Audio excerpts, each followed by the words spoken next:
Bonjour à tous, comme vous constatez, on laboure, voilà, le tracteur est là et le laboure. Avec la charrue, je vous explique pourquoi. Donc on laboure pour une simple bonne raison, pour ressortir le sec, et c'est le cas. Comme vous constatez, le sec il ressort, voilà. Et comme ça je vais pouvoir semer mon blé derrière, sans problème, sans que ça colle, parce que j'ai remonté le sec, et comme ça le semis sera super propre.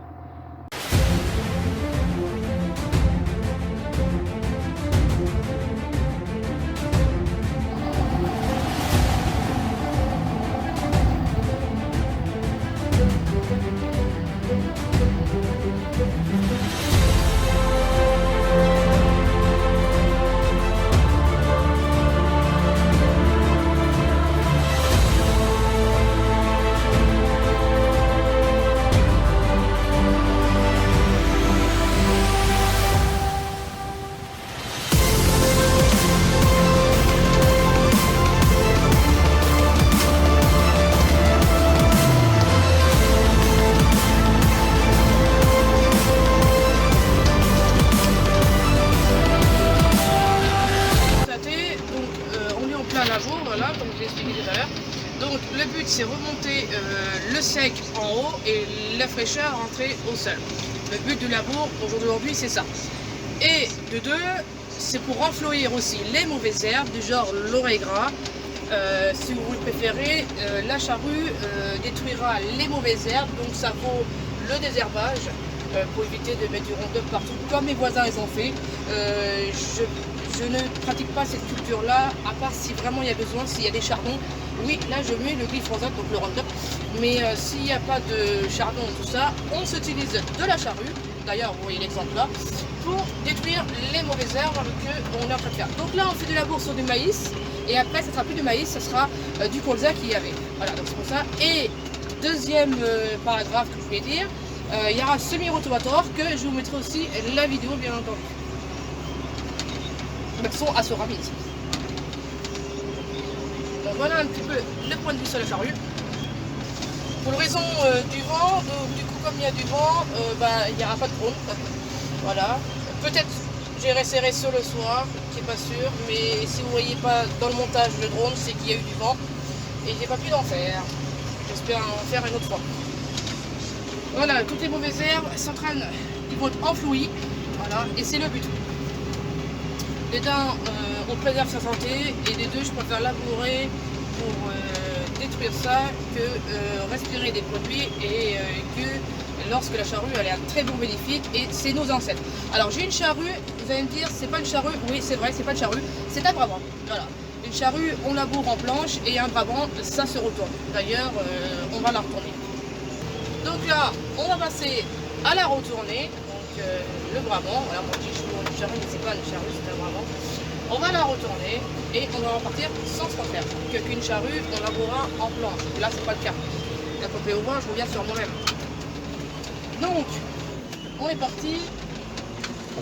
Hop, on retourne le brabant. Donc, on est constitué de l'hydraulique. Alors. Voilà.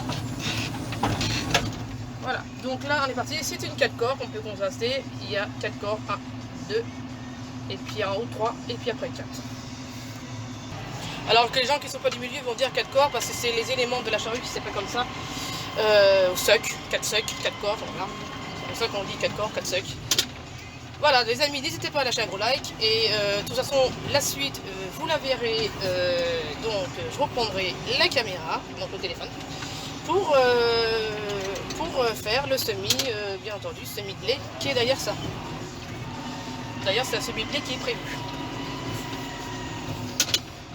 Allez, on se retrouve à plus tard. Bonjour à tous, donc le lendemain, donc hier, comme vous constatez, j'ai labouré ça, et aujourd'hui, je suis en train de le semer. Le blé, toujours pareil, voilà. Et je vous fais des petits plans de vue un petit peu dès l'extérieur pour que vous voyez un petit peu le semoir et puis le labour.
toute la moitié du champ. Donc la charrue, mon frère il me l'emmène aller là-bas. Et puis bien entendu, le jalonnage que vous voyez à l'arrière, les deux petits traits que vous voyez, les deux petits sillons.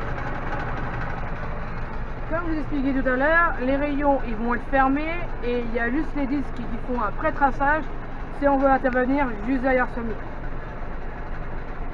Et là c'est le traceur du semoir.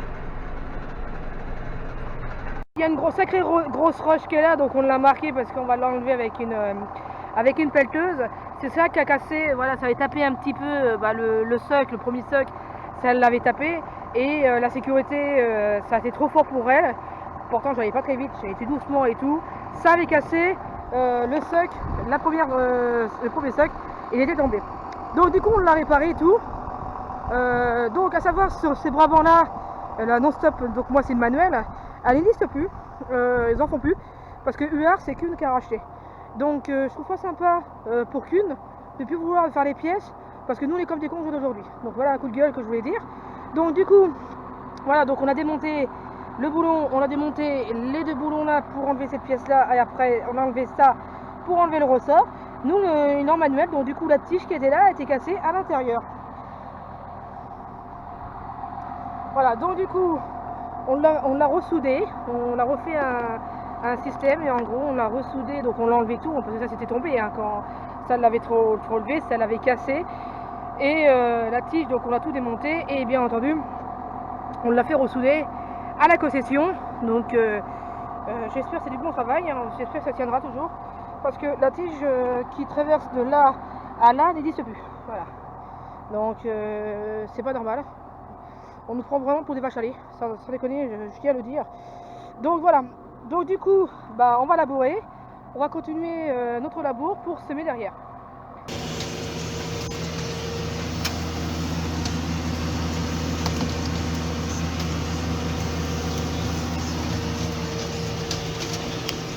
Voilà, donc ce qu'il y a à dire, on n'a pas tous les mêmes moyens, chaque installation sont différentes l'un comme l'autre.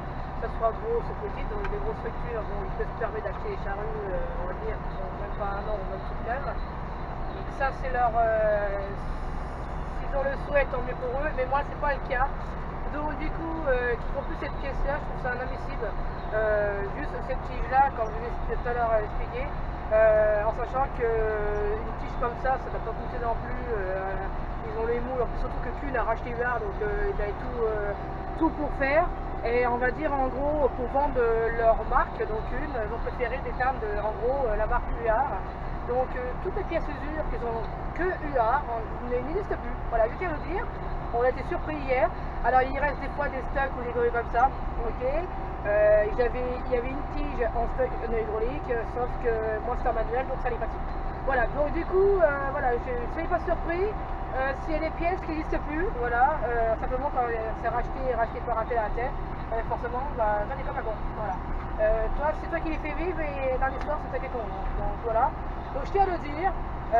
Dites-moi en commentaire ce que vous en pensez quand même, est-ce que ça vous est arrivé, par exemple, de prendre des pièces qui n'existent plus, vous êtes surpris et vous dites mais pourquoi, voilà, nous on n'a pas forcément c'est comme les gens qui doivent acheter une grosse voiture neuve, ils n'ont pas forcément le moyen d'acheter une voiture neuve, mais nous c'est exactement pareil. En sachant que vu les revenus, vu la moisson qu'on a eue, je vais dire une chose, c'est pas prêt d'avoir un matériel neuf dans la cour. Voilà. Donc du coup, voilà, donc ça par contre, c'est pas sympa de leur part, en sachant que ils ont leur marque, c'est une chose, mais par contre qu'ils aient notre marque, ça c'est une autre chose. Donc voilà, derrière vous voyez, vous entendez les rushs. Donc là c'est vraiment, je suis dans un périmètre, d'ailleurs mon frère je connais mon secteur, mais là je suis vraiment dans un périmètre où il y a vraiment des grosses rushs. D'ailleurs pour les gens qui me suivent sur Instagram, vous avez dû voir, j'avais mis devant sur les masques, une grosse rush. Donc nous, voilà, nous ici c'est pas les silex, c'est les rushs. Par contre, bon, un peu plus bas, j'ai une parcelle qui a des silex, un petit peu de silex, mais c'est rien. Mais ici c'est beaucoup des rushs, voilà. Donc quand ça tape, ça tape. Donc voilà, donc là je vais doucement parce que je suis dans le périmètre des rushs, donc pour pas qu'on casse la sécurité. Donc je vais doucement. Voilà pourquoi je vais doucement pour essayer de en gros répéter le bras-vent.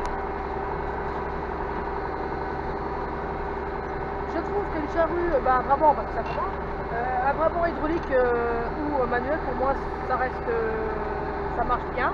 Bon certes hydraulique forcément ça serait régulé tout à point. Moi c'est manuel et je trouve moi ça fait des des années je bossais à des bravos manuels, j'ai jamais fait.